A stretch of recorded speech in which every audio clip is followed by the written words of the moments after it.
marka waqtiga qiimiga badan war haddaynan aqoonin ya oo aan halmaamayno wixii aan dirsanay aakhiro u dirsanay maxaa loo baahan yahay waxaa loo baahan yahay walaalayaal waqtigana waa dhammaadeen in aan xisaabino maxay nafsadaheenna ka hor inta aan nala xisaabinin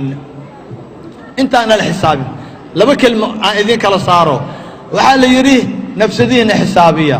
ka hor intaan laydin xisaabinin tan dambe waa xisaab tanna waa xisaab maxay ku kala duwan tahay maxaan u nafsadaheena u dhibeynaa maan iska dayno inaan xisaabino hanala xisaabiye hanaloo shaqeeye xisaabaha kala duwan tan hore ikhtiyaaraa leedahay waad sixi kartaa adiga khaladkaaga waad sixi kartaa markaad nafsadaada xisaabisid laakiin hadday tala iyo ikhtiyaar ka wareegto dhinkaaga oo malaa'ig ilaahay qalinka kuu qabtaan waa kuu dhammaatay haddii lagu xisaabiyo way kuu dhammaatay dadka la xisaabiyaa maxay ku calaacalaan وإيش الله يان رب ارجعوني لعلي أعمل صالحا فيما تركت إعلي إلهي إعلي صالحا صونقنا لولا أخرتني إلى أجل قريب فأصدق وأكون من الصالحين حتى وينك سنانا يا أوان صالحين تكسو من غنايا حتى وقتك يكسو فإذا سنا يا إلهي إعلي سيدا سكو على علايا آخر لتقايا آخر مركا لتقا برسوينك يا لفرايا الله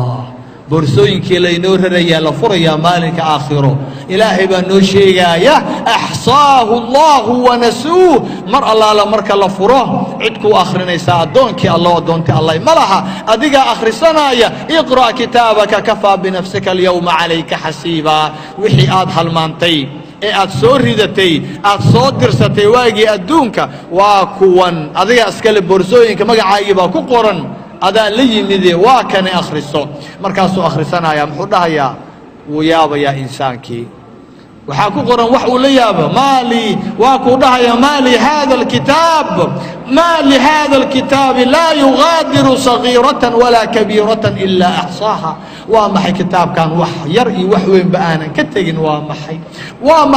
waa 15 jirkiisii ilaa iyo waqtigu dhintaa ku qoran waa maxay kitaabkan wax walba qoraya waa maxay war haddaynu ilaaweyno aan qalbigaas sifayno maanta aan remote control baa haysanaa wallaahi waqti nagama tegin addoommadii allow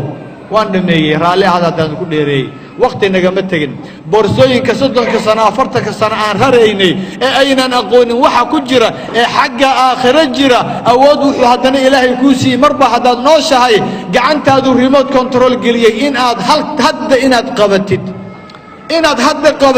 oo aad furfurtid boorsooyinkaad raraysay sanooyin oo waxa ku jira in aad ka quftid wixii qashin ah ku reebatid wixii wanaagsan inaad daadisid waa maxay waxa weeyaan toobadkeen hadda wax qof walba xumidii ilaahay xataa qofka muuminka u toobadkeena ولا تجديد يا رسولك الله يا مالك صلى الله عليه وسلم تطوات جر إن كبضن بان إلهي الله تا أو أن دم بدافع ويدستا ورسولك دم بيجي هوريكي دم بلا دافع ولا ليال استغفار سن حمانت أن كهرنو أن كفوجانو أن كشلينو أن قان ما أنتم قاضنو إننا دب بيقول نقنين أعمال صالحة أن سمينو أفرط شهدان سمينو فأولئك يبدل الله سيئاتهم حسنات وكان الله غفورا رحيما وحا حق كوجر حون او دن الهي وحو كوغو بدليا وناك صلاه الانتي صلاه بو كوغو بدليا صون الانتي صون عاصنمدي بارنمو كوغو بدليا وحا سو دن الهي و وناجينايا ان توبت كينو ان الهي الله بنو ان ايمان كينو عزبونيسينو تاسم كسو غبغبينيا إلهي هاي نغا ييلو كو وقتيغودا كفائديستا استودعكم الله الذي لا تضيع ودائعه والسلام عليكم ورحمة الله